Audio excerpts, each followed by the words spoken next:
प्यारे विद्यार्थियों, हम देख रहे हैं इकाई काव्य बोध से आवंटित अंक 9 आएंगे इसमें से। तो चलिए इस प्रश्न बैंक का उत्तर देखते हैं। इससे पहले मैंने इकाई 1 2 3 4 कंप्लीट करा दिया है। उनको आप देख सकते हैं, वीडियो डिस्क्रिप्शन बॉक्स में आपको मिल जाएगी आपके प्लेलिस्ट में। और यहाँ पर जो आपके क्वेश्चंस बनने वाले हैं आपके एग्जाम में, तो मैं बता देता हूँ। आपके एग्जाम में 3 जगहों से सबसे ज़्यादा क्वेश्चंस आएंगे, यानी कि 99% क्वेश्चंस जो आएंगे, मैं यानी कि 100% क्वेश्चंस जो आएंगे। एक आएगा आपका मॉडल पेपर से, जो मैंने सॉल्व करवा दिया है आप लोगों को। एक आएगा आपका प्री बोर्ड एग्जाम पेपर से, जो मैंने ऑलरेडी सॉल्व करवा दिया है। और एक आएगा आपका क्वेश्चन बैंक से, जो सॉल्व करवा ही रहा हूँ। तो आप इन सब चीज़ों को अगर देखते हैं तो आप समझिए कि आपका काम आसान हो गया, आप अच्छे तरह से प्रिपेयर हो चुके हैं। तो सारे सॉल्यूशंस को कंप्लीट करिएगा। चलिए स्टार्ट करते हैं इस क्वेश्चन, जो इनके क्वेश्चंस हैं इनके आंसर्स को। पहला जो क्वेश्चन है, इसमें पूछा गया दुर्मिल सवैया छंद के संदर्भ में निम्नलिखित में से किन लक्षणों का होना आवश्यक है। तो यहाँ पर जो आपको दुर्मिल सवैया छंद अगर आपने पढ़ा है, तो इसमें एक ही चीज़ की आवश्यकता होती है। प्रत्येक चरण में 8 सगण के योग से 24 वर्ण होते हैं, यानी कि ये वाला जो ऑप्शन हमारा आएगा वो ऑप्शन जो हमारा सही हो जाएगा, ये वाला, केवल ई। ठीक है। इसके बाद आते हैं नेक्स्ट क्वेश्चन की तरफ। तो नेक्स्ट जो क्वेश्चन है दूसरा, इसमें पूछा गया है कृष्ण के सुन वचन अर्जुन क्रोध से जलने लगे, शोक अपना भूल कर करतुल युगल मलने लगे। तो यहाँ पर उपयुक्त पंक्तियों में अनुभाव लिखिए। तो यहाँ पर जो है अनुभाव में कौन सा ऑप्शन आपका करेक्ट आएगा, ये आपको बताना है। तो यहाँ पर जो है इसका ऑप्शन जो है ये हमारा आएगा कर करतल युगल मलना। क्या आएगा? करतल युगल मलना। ठीक है, तो ये हमारा जो है आंसर हो जाए। ठीक है, अगले क्वेश्चन की बात करते हैं। Question number third, Yashoda Hari पालने झुलावे, हल रावे दुल रावे, जोई सोई कुछ गावे। उपयुक्त पंक्ति में आश्रय की चेष्टा को दिए गए विकल्पों में से चयन कीजिए। तो यहाँ पर जो है आपका कौन सा विकल्प जो है आश्रय की चेष्टा में विद्यमान होगा, तो यहाँ पे जो आंसर आ जाएगा कृष्ण को पालने में झुलाना। तो यहाँ पे आपका जो है डी ऑप्शन करेक्ट करेंगे। अगला जो क्वेश्चन है इसकी बात करते हैं। यहाँ पर 4 नंबर जो क्वेश्चन है, इसमें पूछा गया आपसे निम्नलिखित वाक्यों में निहित अलंकारों की पहचान कर अलंकारों का सही क्रम दीजिए और विकल्प जो है आपको चयन करना है। तो यहाँ पर जो है विकल्प है और यहाँ पे अलंकार है। जैसे पहले मुख चंद्रमा के समान, देखिए यहाँ पर मुख को चंद्रमा के समान बताया गया है, यानी कि आपको यहाँ पर कौन सा अलंकार देखने को मिल रहा है? उपमा का अलंकार है ना। और यहाँ पर मुख मानो चंद्रमा है, अब मुख को मान लिया चंद्रमा है, तो इसमें किस चीज़ का अलंकार देखने को मिल रहा है आपको? उत्प्रेक्षा का अलंकार। और इसमें मुख ही चंद्र है, तो यहाँ पर आपको जो है रूपक अलंकार पूरा का पूरा चित्रित कर दिया है। तो यहाँ पर हमारा उपमा और फिर उत्प्रेक्षा और रूपक कहाँ पर है हमारा? तो ऑप्शन नंबर जो है हमारा उपमा उत्प्रेक्षा और रूपक, ए ऑप्शन जो है करेक्ट माना जाएगा। ठीक है, अगला जो क्वेश्चन है 5 नंबर, इसमें पूछा गया वाणी में आग लिए फिरता हूँ, प्रस्तुत पंक्ति के लिए निम्न में से कौन सा कथन असत्य है? असत्य कथन आपको बताना है। तो यहाँ पर ए अ आ ई देना है, दिया हुआ है। इसमें से आपको ऑप्शंस के हिसाब से चूज करना है असत्य वचन। तो पंक्ति में उमय और उपमा उपमान के मध्य भ्रम प्रस्तुत करने का प्रयास किया गया है, तो ऐसा भ्रम हो ही नहीं सकता, भ्रम नहीं है, भ्रांतिमान अलंकार इसमें नहीं है। तो यही जो असत्य वचन है, तो हमारा जो आंसर है ये वाला आ जाएगा, यानी कि ऑप्शन नंबर जो है हमारा कौन सा आ जाएगा? सी, है ना। सी में ही है केवल ई, तो ये हमारा हमारा ऑप्शन सी आ जाएगा। अगला जो क्वेश्चन है, इसमें आपसे पूछा गया है कवित छंद की लय के आधार पर इसे निम्न में से क्या कहा जा सकता है? तो हम इसको कह सकते हैं, क्या चीज़ कह सकते हैं? मनहरण। क्या कह सकते हैं? मनहरण। ठीक है, बी ऑप्शन इसमें करेक्ट हो जाएगा। 7वें क्वेश्चन की बात करते हैं। तो यहाँ पर जो है आपसे पूछा गया चरणों में निहित मात्राओं के आधार पर दोहे किस प्रकार का छंद है? तो यहाँ पर जो है ऑप्शन में से कौन सा सही हमारा ऑप्शन होगा? तो अर्ध सममात्रिक, अर्ध सममात्रिक, बी ऑप्शन जो है हम करेक्ट करेंगे। इसके बाद में आते हैं हम 8वें क्वेश्चन पे। 8वां क्वेश्चन जो है माधुर्य काव्य गुण किन रसों में पाया जाता है? तो श्रृंगार रसों में पाया जाता है। ठीक है, तो यहाँ पर जो हमारा श्रृंगार रस हो जाएगा इसका आंसर। 9वां क्वेश्चन जो है निम्न में से कौन सा शब्द शक्ति का प्रकार नहीं है? कौन सा शब्द शक्ति का प्रकार नहीं है? तो प्रसाद जो है सब शक्ति का प्रकार नहीं है। उसके बाद में निम्न में से क्या लक्षणा में शामिल नहीं है? फिर से नहीं है, ध्यान रखना है, क्वेश्चन में यही चीज़ एक घुमाती है आपको। निम्न में से लक्षणा में शामिल नहीं है, तो क्या शामिल नहीं है? व्यंग्यार्थ जो है ये शामिल नहीं है। ठीक है, इसके बाद आते हैं हम नेक्स्ट जो क्वेश्चन है उसके ऊपर। ठीक है, तो चलिए अगला जो क्वेश्चन है उसको देखते हैं। यहाँ पर पूछा गया है 11 नंबर में आपसे, प्रस्तुत को देखकर किसी विशेष समानता के कारण किसी दूसरी वस्तु, यहाँ पे प्रस्तुत नहीं है, वस्तु को देखकर होना चाहिए, मिस्टेक है। वस्तु को देखकर किसी विशेष समानता के कारण किसी दूसरी वस्तु का भ्रम हो जाना है, हो जाना ही भ्रांतिमान अलंकार होता है। बिल्कुल सही है। निम्नलिखित विकल्पों में से भ्रांतिमान के उपयुक्त उदाहरण का चयन आपको करना है। तो इसमें से आपको जो उपयुक्त उदाहरण जो है वो बताना है भ्रांतिमान अलंकार का।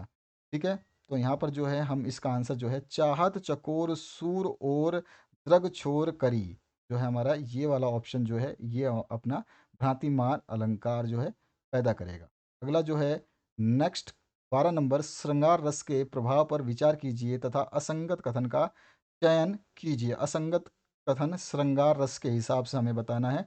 तो हमारे को असंगत कथन जो है जगत की निरस्ता का भाव, इसको सेलेक्ट कर लेना है। ये जो है असंगत कथन है श्रृंगार रस के हिसाब से प्रभाव पर, है ना। अब आते हैं हम दूसरे क्वेश्चन पे। निम्नलिखित प्रश्नों के उत्तर एक वाक्य में देना है। मैं सुनहरा सूरा का पान किया करता हूँ, मैं कौन सा अलंकार है?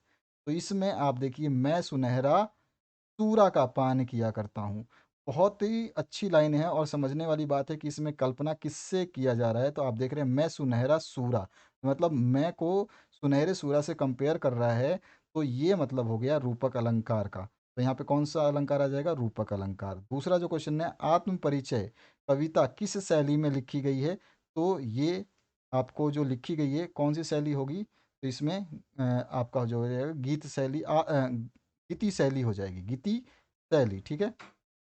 अब उसके बाद में नेक्स्ट जो है आपका क्वेश्चन, उसमें आ जाएगा, तैरती सॉरी, दिन जल्दी जल्दी ढलता है, पंक्ति में अलंकार कौन सा है? तो इसमें जो है पुनरुक्ति प्रकाश अलंकार है। कौन सा है? पुनरुक्ति प्रकाश अलंकार। इसके बाद में तैरती सांझ में कौन सा अलंकार है? तो इसमें मानवीकरण अलंकार है। कौन सा अलंकार है? मानवीकरण अलंकार है। पांचवा जो है 40 चौपाइयों वाली रचना को क्या कहा जाता है? तो इसमें नाम भी लिखा है, उसको चालीसा बोलते हैं। ठीक है। अगला जो क्वेश्चन है, दोहे को उल्टा करने से कौन सा छंद बनता है? तो हमने इसकी डेफिनेशन भी पढ़ी हुई है। दोहे का उल्टा जो है हमारा क्या होता है? सरोठा होता है ना, सोरठा, सोरठा, सोरठा छंद। उसके बाद में सातवां जो क्वेश्चन है, इसमें पूछा गया है, संचारी भाव की संख्या कितनी मानी गई है? तो संचारी भाव की जो है संख्या कितनी मानी गई है? तो इसमें हमने संख्या मानी है 33, 33। ठीक है। इसके बाद में आठवां जो क्वेश्चन है, इसमें पूछा गया है, 22 से 26 वर्ण वाले छंद को क्या कहा जाता है? तो 22 से 26 वाले वर्ण छंद को हम सवैया छंद कहते हैं। काव्य गुणों की संख्या कितनी मानी गई है? तो काव्य गुणों की संख्या जो है वो कितनी है? 3 है। कितनी है? 3। ठीक है। अगला जो क्वेश्चन है 10वां, व्यंग्यार्थ को प्रकट करने वाली शब्द शक्ति क्या कहलाती है? तो हम बोलते हैं उसको व्यंजना शब्द शक्ति। क्या बोलते हैं? व्यंजना शब्द शक्ति। और 11वां जो क्वेश्चन है, कविता में रुकने एवं आगे बढ़ने के नियम को क्या कहते हैं? तो उसको हम कहते हैं लय। क्या कहते हैं? लय। अगला जो क्वेश्चन है, इसमें आते हैं हम। तो यहाँ पर जो है आपको रिक्त स्थानों की पूर्ति करनी है। रिक्त स्थानों की पूर्ति में जब यह निश्चय न हो कि उपमेय वास्तव में उपमेय है या उपमान, तो वहाँ पर खाली स्थान अलंकार होता है।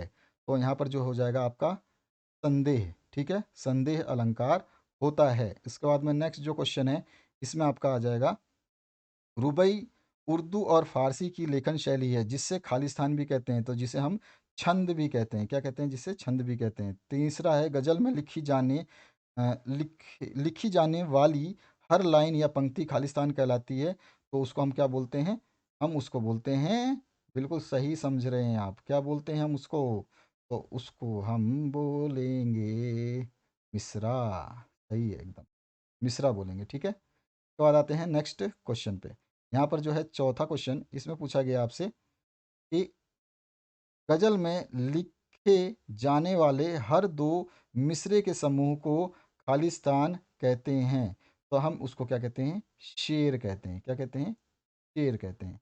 अगला जो पांचवा क्वेश्चन है, इसमें पूछा गया आपसे, जो गुण काव्य में जोश एवं ओज उत्पन्न करता है वो खालिस्तान कहलाता है, तो वो ओज गुण कहलाता है। क्या कहलाता है? ओज गुण। उसके बाद में छठा जो क्वेश्चन है, आश्रय की चेष्टाओं खालिस्तान कहलाती है, तो उसको हम कहते हैं अनुभाव।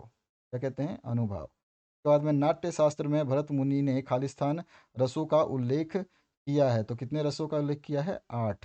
ठीक है, यहाँ पे 8 भरेंगे। अगला जो क्वेश्चन है 8वां, इसमें अचेतन प्रकृति को कवि मानवीय भाव के माध्यम से जब चेतन कर देता है तो वह खालिस्तान अलंकार कहलाता है, तो वो मानवीकरण अलंकार कहलाता है। अगला जो क्वेश्चन है, मात्राओं की संख्या पर आधारित छंद को खालिस्तान कहते हैं, तो हम उसको मात्रिक छंद कहते हैं। अगला जो क्वेश्चन है 10वां, जिन पंक्तियों को पढ़कर मन में ममता के भाव उत्पन्न हो वहाँ पर जो है कौन सा होता है? वहाँ पर जो है हमारा वात्सल्य भाव होता है। ठीक है, उसके बाद में नेक्स्ट वात्सल्य रस होता है। नेक्स्ट जो क्वेश्चन है, स्थायी भाव को पुष्ट करने वाले निर्वेदक शंका हर्ष आदि भाव खालिस्तान कहलाते हैं, तो वो हमारे कहलाते हैं संचारी भाव।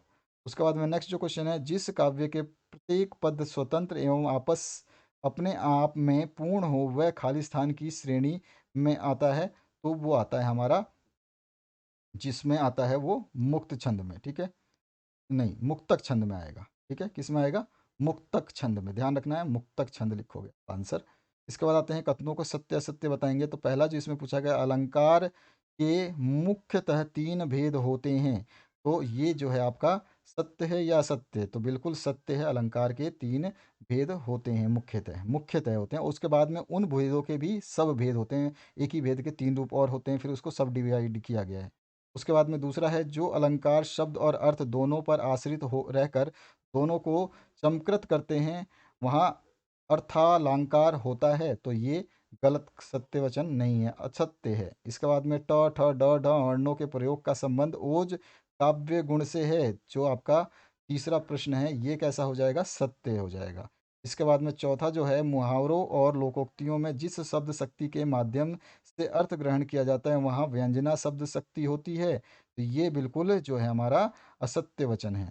इसके बाद में नेक्स्ट जो क्वेश्चन है उसकी बात करें, तो पांचवा जो क्वेश्चन पूछा गया, स्थायी भाव को तीव्र करने वाले कारक को उद्दीपन कहते हैं, तो ये बिल्कुल सत्य वचन है। छठा जो है, कवित एक मात्रिक छंद है, तो ये असत्य वचन है। सातवां जो है, सरोठा छंद के प्रत्येक चरण में 16-16 मात्राएं होती हैं, तो ये जो है सरोठा छंद वाला ये भी अपना असत्य वचन है। आठवां जो क्वेश्चन है, कविता का आभूषण अलंकार है, तो ये हमारा बिल्कुल सत्य वचन है। नौवां जो है, रस को काव्य की आत्मा कहा गया है, तो ये भी हमारा सत्य वचन है। ओज गुण शांत रस की कविताओं में पाया जाता है, नहीं, ये असत्य वचन है। अगले क्वेश्चन की बात करते हैं, जोड़ियां मिलानी है, तो सबसे पहले रसराज, इसको किससे मिलाएंगे हम रसराज को? तो हमारा जो रसराज है ये हो जाएगा हमारा श्रृंगार रस। ठीक है, इसके बाद में कैमरे में बंद, कैमरे में बंद को हम मिला देंगे मुक्तक छंद से। ठीक है, उसके बाद में कैमरे में बंद अपाहिज वाला, उसके बाद में वात्सल्य जो है हमारा, ये हो जाएगा हमारा रसवा रस। ठीक है, इसके बाद में हमारा जो है चौथा चंद्रकला जो है ये हो जाएगा हमारा दुर्मिल सवैया से। और इसके बाद में हमारा जो लास्ट रस के अंग जो होते हैं वो 4 होते हैं, तो इस तरह से हमारा ये मैच हो गया। अगला जो सेकंड पार्ट है उसकी तरफ मूव करते हैं। तो सेकंड पार्ट में आपसे पूछा गया है कविता छंद, इसको मिलाते हैं हम, तो सेकंड पार्ट में ये जो मिलेगा हमारे, ये किससे मिलेगा? 31 वर्ण से। ठीक है, अब इसके बाद में नेक्स्ट जो है हमारा, ये पूछा गया है धनाक्षरी क्षण, तो ये हमारा जो मिलेगा 32 वर्ण से। इसके बाद में नेक्स्ट जो है हमारा, इसमें पूछा गया है दोहा छंद, तो इसको हम मिलाएंगे 24 मात्राएं से। उसके बाद में चौपाई छंद जो है हमारा, इसको मिलाएंगे हम 16-16 मात्राओं से। और मक्तव्य छंद जो है इसमें आ जाएगा 23 वर्ण, ऑटोमेटिक लास्ट बचता है वो लास्ट से मैच हो जाएगा, अगर आपके इधर ज़्यादा ना दिए हों तो यहाँ पे हो गया। अगले कॉलम की बात करते हैं, तो यहाँ पर जो है कोमल कांत पदावली, इसको जब हम मिलाएंगे तो माधुर्य गुण से मिला देंगे इसको। ठीक है, इसके बाद में नेक्स्ट जो है चंपू काव्य, चंपू काव्य का नाम बहुत सुना है आपने अच्छी तरह से, गद्य पद्य मिश्रित। ठीक है, इसके बाद में नेक्स्ट जो है महाकाव्य, महाकाव्य को तो आप जो है मिलाएंगे संगोबद्ध रचना। अब इसके बाद में रति, रति जो है हमारा श्रृंगार रस, और शोक जो है हमारा करुण रस। ठीक है, तो इस तरह से हमारे ये कॉलमों को मिलाने का हो गए। और बाकी जो ये क्वेश्चंस आपके हैं इनमें से बहुत सारे क्वेश्चंस जो हैं आपको मैंने मॉडल पेपर में साथ ही साथ आपके प्री बोर्ड एग्जाम पेपर्स में करवाए हैं। अगर आपने उन वीडियोस को देखा है तो आपकी तैयारी जो है कंप्लीट मानी जा सकती है। लेकिन पूर्ण नहीं, ठीक है। कंप्लीट का मतलब है कि हाँ आप तैयार तो हुए एग्ज़ाम के लिए, लेकिन इतने नहीं कि हाँ आपके जो सारे क्वेश्चंस जो हैं आप कर पाएँ। तो अभी आपको जितने भी चीज़ें मिल रही हैं इनको फटाफट कंप्लीट कीजिए, ताकि आपके पास जो समय बचा है उसका सदुपयोग कर सकें। अगले वीडियो में इकाई 6 भाषा बोध के जो हैं क्वेश्चंस को करेंगे, जिससे हमें 12 अंक मिलेंगे, ठीक है। तो आशा करता हूँ इस वीडियो से आप लोगों को हेल्प मिलेगी। Thank you very much, have a good day.